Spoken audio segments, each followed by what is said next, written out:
Good morning, world.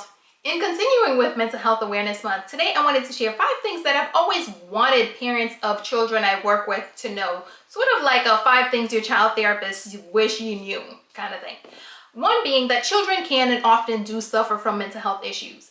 It's one of those things, it's almost like sometimes we don't want to believe it, we don't want to accept it. So what happens while the parent is in denial, trying to find other ways to explain away or justify certain things that they see in their kids, the child is suffering with unable to get the assistance that they need because the parent is busy in denial. So once you know, if you can know and accept that, yes, kids can have mental health issues. So when your child starts showing some signs or some symptoms, you wouldn't be so long in denial. You'd be actually take the initiative of getting the child the help that they need. And of course, knowing your child is very important because that is how you notice the changes, the signs that something may be going on.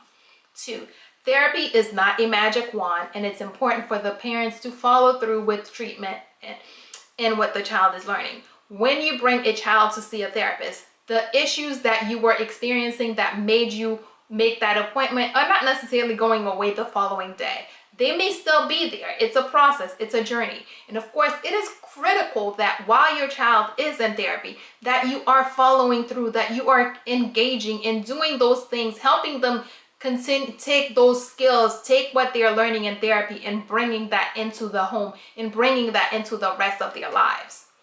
3, the therapist is not a parent and the parent needs to be involved. I've heard it so many times where a parent would say, well, I'm going to tell the therapist that this, that, and the other happened. Don't use the therapist as a threat. And of course, the therapist is not the enforcer. They're not the rule monitor in your home. You are still the parent. It is your job to maintain order in that household, and it is your job to enforce the rules of your household. Because if you start using that threat of the therapist, not only are you potentially hurting the therapeutic relationship, because now the child sees the therapist as some kind of enforcer. And of course, what happens in your household when the therapist is no longer there and you no longer have that threat of saying, I'm telling the therapist? You are the parent, stay the parent in your home. And of course, be involved in everything that is going on with the kids so that you know what's happening and you know what to do and you know you can help them. 4, mental health conditions are not a free pass. Sometimes the child gets sick and the parents lets them slide with a few things here and there. But when you're looking at a lot of mental health issues can cause children to react, to have behaviorally. So the way they express themselves, the way they show the symptoms can really be behavior changes. And of course, when you're dealing with that, you're saying, it's a lot of times we'll find parents say, yeah, it's just because he has ADHD, it's because he has ODD, whatever the diagnosis is. Don't let a diagnosis be the change in your household that let you let go or take a hands-off approach. No, you can't completely let go because your child has a mental health issues. There are still rules. They still need a parent. They still need guidance. They still need structure.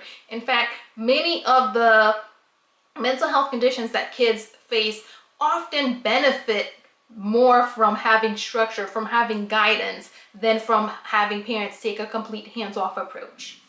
And finally, be an advocate, educate, but be respectful of your child's privacy. When the child suffers from a mental health condition, it's important that you advocate for them because you need to be there to make sure that they are getting the resources that they need so that they can thrive in any situation that they face.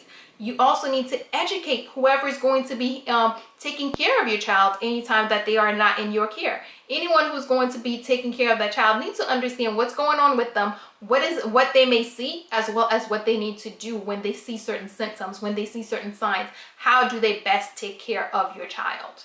And of course, be respectful of your child's privacy, because not every person over 18 is a responsible adult. You don't necessarily have to share your child's condition with every person you meet. This is not to say that it's something you should be ashamed of. You definitely do not have nothing to be ashamed of, nothing to be embarrassed about.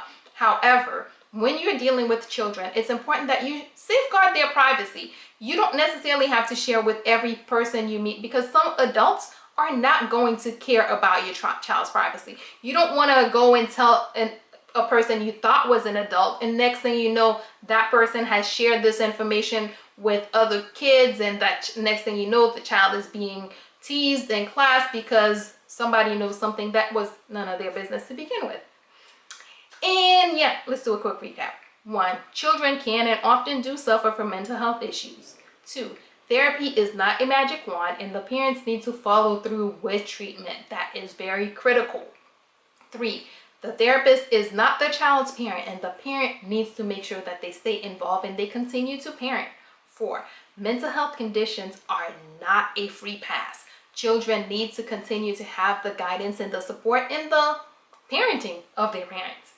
And finally, advocate, educate, but be respectful of your child's privacy. And that is it for today. Good morning, world. Have a great day.